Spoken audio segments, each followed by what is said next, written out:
ಹೇಳಿದ್ರೆ ಈ ಒಂದು ಸ್ಟೋರಿಯನ್ನು ಕೇಳಿದ ಮೇಲ್ಗಡೆ ನನ್ಗೆ ಇನ್ನಷ್ಟು ಕ್ಲಾರಿಟಿ ಅನ್ನುವಂಥದ್ದು ಅಥವಾ ನಮ್ಮ ಲೈಫಲ್ಲಿ ನಾವ್ ಏನ್ ಮಾಡ್ಬೇಕು, ನಮ್ಮ ಯೋಚನೆ ಲಾರಿ ಹೇಗಿರ್ಬೇಕು ಅನ್ನುವಂಥದ್ದು ಇನ್ನಷ್ಟು ಕ್ಲಾರಿಟಿ ಆಗ್ತಾ ಹೋಗುತ್ತೆ. ನೋಡೋದಕ್ಕೆ ಇದೊಂದು ಚಿಕ್ಕ ಸ್ಟೋರಿ, ಬಟ್ ಇದರ ಸಾರಾಂಶ ಅನ್ನುವಂಥದ್ದು, ಇದರ ಅರ್ಥ ಅನ್ನುವಂಥದ್ದು, ಇದರಲ್ಲಿರುವಂತ ಒಂದು ತಿರುಳು ಅನ್ನುವಂಥದ್ದು ಇಡೀ ನಮ್ಮ ಬದುಕಿನಲ್ಲಿ ಒಂದು ದೊಡ್ಡ ತಿರುವನ್ನ ಕೊಡುವಂತ ಒಂದು ಸ್ಟೋರಿ ಅಂತ ನಾನು ಭಾವಿಸ್ತೀನಿ. ಸೊ ಊರಿಂದ ಊರಿಗೆ ಹೋಗ್ಬೇಕಾದಂತ ಸಂದರ್ಭ, ಹೀಗೆ ಊರಿಂದ ಊರಿಗೆ ಹೋಗ್ತಾ ಇದ್ರು. ಪ್ರತಿ ಊರುಗಳಲ್ಲಿ ಅವ್ರದ್ದೇ ಆದಂತ ಭಿಕ್ಷಾಟನೆ ಮಾಡ್ತಾ ಇದ್ರು, ಅವ್ರದ್ದೇ ಆದಂತ ಧರ್ಮಗಳ ಬಗ್ಗೆ ಪ್ರಚಾರ ಮಾಡ್ತಾ ಇದ್ರು.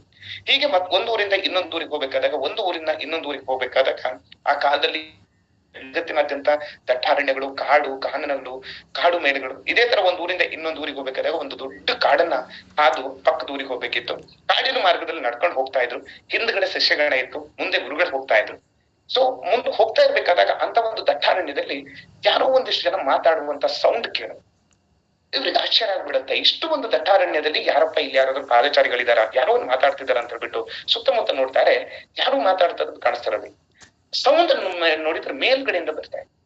ಎಲ್ರು ಮೇಲ್ಗಡೆ ನೋಡ್ತಾರೆ, ಯಾರು ಕಾಣಿಸೋದಿಲ್ಲ. ಆದ್ರೆ ಒಂದು ದೊಡ್ಡ ದೈತ್ಯಾಕಾರದ ಮರ ಪಕ್ಕದ ಮರದ ಜೊತೆ ಮಾತಾಡ್ತಾ ಇತ್ತು.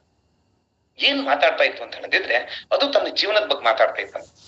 ಸೊ ಏನಪ್ಪಾ ನಮ್ ಜೀವನ ಬರೇ ಕಾಡಲ್ಲಿ ನಿಂತ್ಕೊಳ್ಳೋದಾಯ್ತು, ಪ್ರಾಣಿ ಪಕ್ಷಿಗಳಿಗೆ ನಮ್ ಹಣ್ಣನ್ನ ನೆರಳನ್ನ ಇದನ್ನ ಕೊಡೋದಾಯ್ತು. ಬಟ್ ಹುಟ್ಟಿದಕ್ಕೊಂದು ಸಾರ್ಥಕತೆನೇ ಇಲ್ಲ.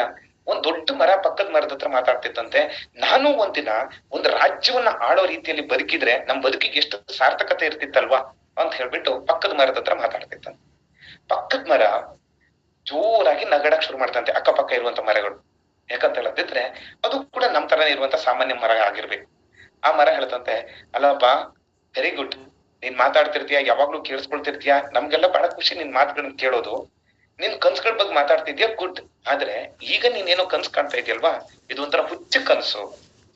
ಏನು ಹುಚ್ಚುಚ್ಚಾಗಿ ಕನ್ಸು ಕಾಣ್ತಾ ಇದ್ಯಾ? ಇದೆಲ್ಲ ನಮ್ ಲೈಫಲ್ಲಿ ಯಾವತ್ತಾದ್ರೂ ಆಗತ್ತಾ? ಹೇಳಿ ಕೇಳಿ ನಾವು ಮರ, ನಮ್ ಕೆಲ್ಸ ಇಷ್ಟು ಮಾತ್ರ. ನಾವು ಒಂದು ಊರು ಆಳುವಂತ ಮಾತಾಡ್ತಿದ್ಯಲ್ಲ, ಇದೆಲ್ಲ ಸಾಧ್ಯ ಇದೆಯಾ ಅಂತ ಪಕ್ಕದ ಮರದ ಹತ್ರ ಪಕ್ಕದ ಮರಗಳು ಎಲ್ಲವೂ ಕೂಡ ಇವುಗಳಿಗೆ ಛೇಡಿಸ್ತಾ ಇದ್ವಂತೆ, ಟೀಸ್ ಮಾಡ್ತಾ ಇದ್ರು. ಸಾಮಾನ್ಯವಾಗಿ ನಾವು ಹೋಗಿ ನಮ್ ಕನ್ಸ್ ಬಗ್ಗೆ ನಮ್ಮ ಅಕ್ಕಪಕ್ಕದವ್ರ ಹತ್ರ ಹೇಳಿದ್ರೆ ಅವ್ರೇನಂತಾರೆ, ಸೇಮ್ ಅದೇ ತರ ಮರಗಳು ಕೂಡ ಅದೇ ತರ ಮಾತಾಡ್ತಿತ್ತಂತೆ. ಒಂದ್ ಮರ ಹೇಳ್ತಂತೆ, ಒಂದ್ ವೇಳೆ ನಾವೇನಾದ್ರೂ ಮನುಷ್ಯರಾಗಿದ್ರೆ ಪ್ರಯತ್ನ ಪಡ್ಬೋದಿತ್ತು, ಬಟ್ ಮರ ಆಗಿ ಇದರ ಕನ್ಸ್ ಕಾಣೋದೇ ತಪ್ಪು ಅಂತ ಹೇಳಿದ್ರು. ಹಿಂಗೆ ಡಿಸ್ಕಷನ್ಸ್ ಮಾಡ್ತಾ ಇತ್ತು. ಆ ಮರದ ಕೆಳಗಡೆ ಸ್ವಲ್ಪ ಹೊತ್ತು ಗುರುಗಳು ವಿಶ್ರಾಂತಿ ತಗೊಳ್ತಿರ್ತಾರೆ. ಮರಗಳ ಮಾತು ನಡೀತಾ ಇತ್ತು. ಇಲ್ಲಪ್ಪ, ಆ ಮರ ಹೇಳ್ತಂತೆ, ಇಲ್ಲಪ್ಪ, ಕಾಣ್ತಾ ಇರೋದು ಕನ್ಸ್ತಾನೆ. ಕನ್ಸ್ ಕಾಣೋದಾದ್ರೆ ಚಿಕ್ಕ ಪುಟ್ಟದ್ನ ಯಾಕೆ ಕಾಣ್ಬೇಕು, ದೊಡ್ಡ ಕನ್ಸ್ ಕಾಣೋಣ.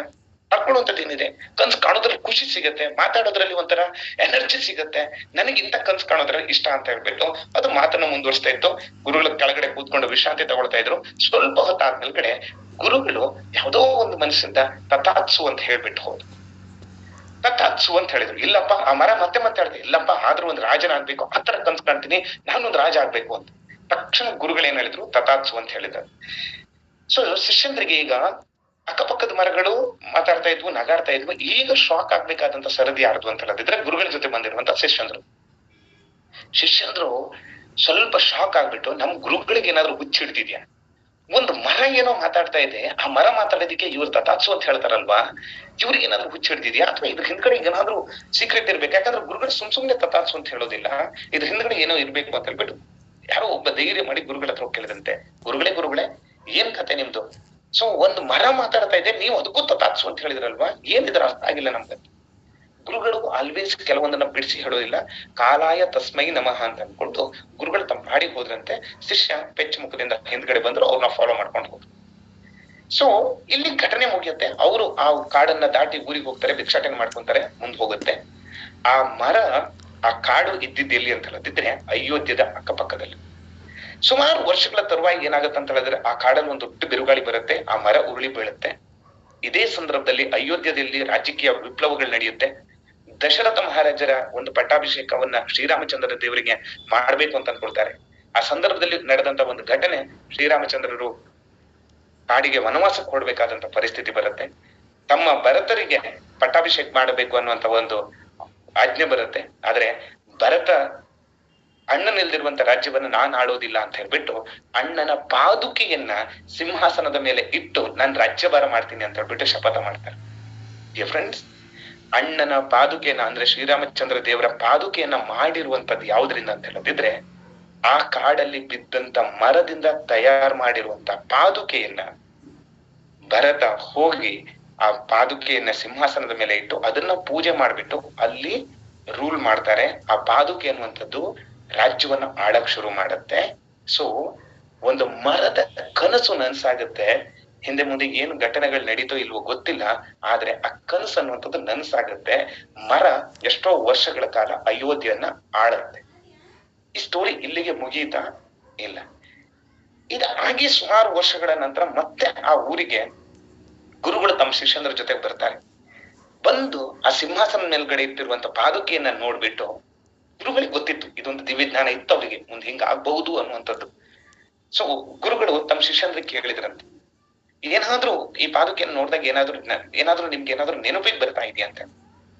ಸೊ ತಕ್ಷಣಕ್ಕೆ ಶಿಷ್ಯಂದ್ರ ತಲೆ ಕೆರ್ಕೊಂಡು ಯಾವ್ದು ನೆನಪಿಗೆ ಬರ್ತಾ ಇಲ್ಲ ಅಂತ ಹೇಳ್ಬಿಟ್ಟು, ಫೈನ್, ಹೇಗೆ ಅನ್ಸ್ತಾ ಇದೆ? ಅವಾಗ ಹೇಳಿದ್ರು ಗುರುಗಳು, ಶಿಷ್ಯಂದ್ರ ಹೇಳಿದ್ರಂತೆ, ಇಲ್ಲ, ನಮ್ಗೆ ಭರತರ ಒಂದು ತ್ಯಾಗದ ಬಗ್ಗೆ ನಮ್ಗೆ ಆಗ್ತಾ ಇದೆ, ಒಂದು ಖುಷಿ ಅನಿಸ್ತಾ ಇದೆ. ಶ್ರೀರಾಮಚಂದ್ರ ಅವರ ಆ ಒಂದು ತಂದೆ ಮಾತನ್ನ ಫಾಲೋ ಮಾಡಿರುವಂತದ್ ನೆನ್ಸ್ಕೊಂಡ್ರೆ ನಮ್ಗೆ ಆಶ್ಚರ್ಯ ಆಗ್ತಾ ಇದೆ. ಈ ಬೇರೆ ಕಥೆಗಳನ್ನ ಹೇಳ್ತಾ ಇದ್ರೆ ಹೊರತು ಆ ಮರದ ಸ್ಟೋರಿ ಶಿಷ್ಯಂದ್ರಿಗೆಲ್ಲ ಮರ್ತು ಹೋಗ್ಬಿಟ್ಟಿದ್ದ. ಸ್ವಲ್ಪ ಹೊತ್ತಾದ್ಮೇಲೆ ಗುರುಗಳು ಆಮೇಲೆ ಒಂದ್ಸಲ ಅಲ್ಲಿರುವಂತ ಶಿಷ್ಯಂದ್ರನ್ ಕರೆದ್ರಂತೆ. ಸುಮಾರು ವರ್ಷಗಳ ಹಿಂದ್ಗಡೆ ಕಾಡಲ್ಲಿ ಒಂದು ಘಟನೆ ನಡೆದಿದ್ ಯಾರಿಗಾದ್ರೂ ನೆನ್ಪಿದ್ಯಾ ಅಂತ ಕೇಳಿದ್ರು. ಅದ್ರಲ್ಲಿ ಒಬ್ಬ ಶಿಷ್ಯ ಓಡ್ಬಂದ್, ಹೌದು ಗುರುಗಳೇ, ಒಂದು ಘಟನೆ ನನಗೆ ನೆನಪಿಗೆ ಬರ್ತಾ ಇದೆ. ನಾವು ಕಾಡಲ್ಲಿ ಹೋಗ್ಬೇಕಾದಾಗ ಒಂದು ಮರ ಮಾತಾಡಿರುವಂತದ್ದು, ನೀವು ತಥಾತ್ಸು ಅಂತ ಹೇಳಿರುವಂತದ್ದು ನೆನಪಿಗೆ ಬರ್ತಾ ಇದೆ. ಅದಕ್ಕೂ ಇದಕ್ಕೂ ಸಂಬಂಧ ಏನು ಅಂತ ಹೇಳಿ, ಆ ಕಾಡಲ್ಲಿ ನಾನು ಅವತ್ತು ಹೋಗ್ಬೇಕಾದಾಗ ತಥಾತ್ಸು ಅಂತ ಮರದ ಪಾದುಕೆಯನ್ನೇ ಇವತ್ತು ಸಿಂಹಾಸನದ ಮೇಲ್ಗಡೆ ಕೂತ್ಕೊಂಡಿದೆ. ಆ ಮರದ ಕನಸು ಇವತ್ತು ನನಸಾಗಿದೆ. ಇದು ಕನಸಿಗಿರುವಂತ ತಾಕತ್ತು ಅಂತ ಹೇಳಿದ್ರಂತೆ. ತಕ್ಷಣ ಶಿಷ್ಯಂದ್ರಿಗೆಲ್ರಿಗೂ ಕೂಡ ಸಾಕ್ಷಾತ್ಕಾರ ಆಗತ್ತೆ, ಜ್ಞಾನೋದಯ ಆಗತ್ತೆ, ಗುರುಗಳ ಮಾತಿನ ಅರ್ಥ ಆಗತ್ತೆ. ಎಲ್ರೂ ಗುರುಗಳಿಗೆ ವಂದನೆ ಮಾಡ್ತಾರೆ ಅಂಡ್ ಅಲ್ಲಿಂದ ಹೋಗುತ್ತೆ. ಇಲ್ಲಿಗೆ ಸ್ಟೋರಿ ಮುಗಿಯುತ್ತೆ. Different story